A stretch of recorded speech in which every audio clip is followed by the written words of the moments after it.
ভারতের ২০ কোটিরও বেশি মুসলমান নাগরিক যারা স্বাধীনতার পর থেকে এই রাষ্ট্রের অংশ, তাদের অনেকেই এখন এমন এক বাস্তবতায় বসবাস করছেন যেখানে দেশপ্রেম যেন এক সন্দেহ থেকে বাঁচার জন্য প্রতিনিয়ত প্রমাণযোগ্য কিছু হয়ে উঠেছে।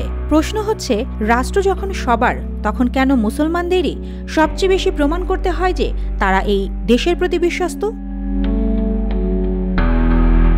২০২৫ সালের এপ্রিলে কাশ্মীরের পহেলগামে একটি পর্যটক ভর্তি বাসে হামলার পর ভারতের মূলধারার কিছু মিডিয়া ও সামাজিক যোগাযোগ মাধ্যমে মুসলিম বিরোধী ভাষ্য ব্যাপকভাবে ছড়িয়ে পড়ে। দিল্লি ভিত্তিক মানবাধিকার সংগঠন association for protection of civil rights তাদের এক পর্যবেক্ষণ প্রতিবেদনে জানিয়েছে, হামলার পরবর্তী ২ সপ্তাহে দেশজুড়ে মুসলমানদের বিরুদ্ধে ১৮৪টি বিদ্বেষমূলক মন্তব্য, আক্রমণ বা বয়কটের ঘটনা নথিভুক্ত করা হয়।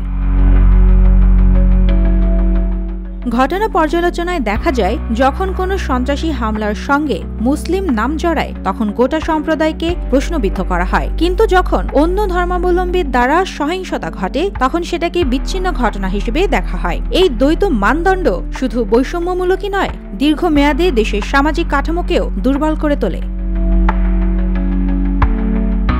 বিশেষজ্ঞরা মনে করেন, ভারতের মতো বহুজাতিক ও ধর্মনিরপেক্ষ রাষ্ট্রে নাগরিক পরিচয়কে ধর্ম দিয়ে বিচার করার প্রবণতা বাড়ছে। বিশেষত নির্বাচনী রাজনীতিতে জাতীয়তাবাদ এবং দেশপ্রেম শব্দগুলোকে অস্ত্র হিসেবে ব্যবহার করা হয়, যেখানে মুসলমানদের কখনো সন্দেহভাজন, কখনো প্রমাণ চাওয়া গোষ্ঠী হিসেবে দাঁড় করানো হয়। তথ্য অনুযায়ী ভারতীয় সেনাবাহিনী থেকে শুরু করে প্রশাসন, বিজ্ঞান, শিল্প, ক্রীড়া ও সংস্কৃতির নানা শাখায় মুসলমানদের উপস্থিতি ও অবদান রয়েছে। ১৯৪৭ থেকে আজ পর্যন্ত হাজার হাজার মুসলিম ভারতীয় সেনা দেশ রক্ষায় প্রাণ দিয়েছেন, অথচ এই অবদান প্রায়শই উপেক্ষিত থেকে যায়, বিশেষ করে যখন পুরো সম্প্রদায়ের দেশপ্রেম নিয়ে প্রশ্ন ওঠে। ভারতের সংবিধান সব নাগরিককে সমান অধিকার দিয়েছে। ধর্মনিরপেক্ষতার মূলনীতি স্পষ্টভাবে সংরক্ষিত। কোনো সম্প্রদায়ের উপর আলাদা করে দেশপ্রেমের প্রমাণ চাওয়ার সংস্কৃতি সেই সাংবিধানিক ভারসাম্যের পরিপন্থী। মানবাধিকার সংস্থাগুলো তাই এই বৈষম্যের বিরুদ্ধে সজাগ হওয়ার আহ্বান জানাচ্ছে।